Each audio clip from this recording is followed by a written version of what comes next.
YS Bharati గారికి సంబంధించి కూడా చేబ్రోల్ కిరణ్ అని చెప్పేసి అనుచిత వ్యాఖ్యలు చేశారు. ఈ వ్యాఖ్యలు ఎలాగో ఎవరు?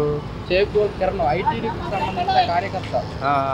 అతన్ని పార్టీ సస్పెండ్ చేయడం జరిగింది, అరెస్ట్ చేయడం కూడా జరిగింది. ఎలా చూస్తారు? తప్పు చేస్తే కదా చేసేది. ఏదైనా తప్పు చేస్తే వాళ్ళకి పనిష్మెంట్ ఇస్తారు. ఏం తప్పు ఏం కాదు.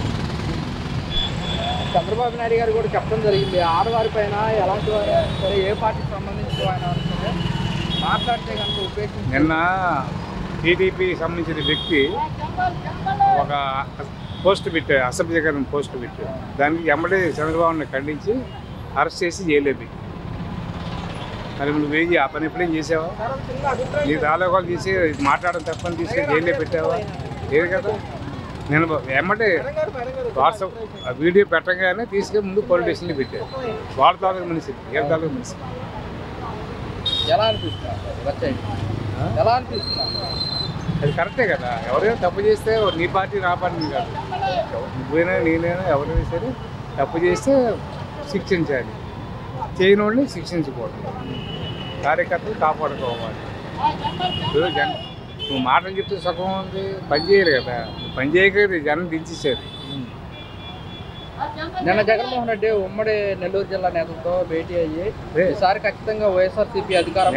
నిన్న 350 మంది సీనియర్ నాయకులు ఆ నెల్లూరు జిల్లా నుంచి వెళ్ళిపోయారు. టీడీపీ మొత్తం కడుగోలు కప్పుకున్నారు. ఫోటో చూసుకున్నాం సార్.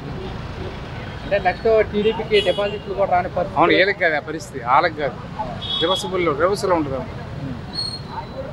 బాల్ని ఎంత గట్టిగా నేలకేసి కొడతామో బంతి అంత. ఈ రోజుని నేను విశాఖ కానీ విజయవాడ కానీ లేకపోతే అన్ని కార్పొరేషన్లు కూడా మొత్తం పక్కా మెజారిటీ గెలిచిన కూడా ఊడిపోతుంది. అంటే పోతున్నాయి. మున్సిపాలిటీ దగ్గర నుంచి కార్పొరేషన్ దగ్గర నుంచి పంచాయతీల దగ్గర నుంచి మొత్తం అన్నీ జంప్ అయిపోతుంది. మరి ఎలక్షన్ పెట్టకముందు వెళ్ళిపోతున్నారు.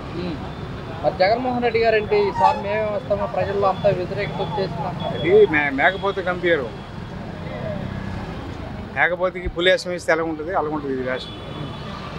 ప్రజలంతా గుర్తు పెట్టుకుంటున్నారు. ఇవన్నీ బాగా గుర్తుంచుకోబెట్టి దించేశారు కిందకి.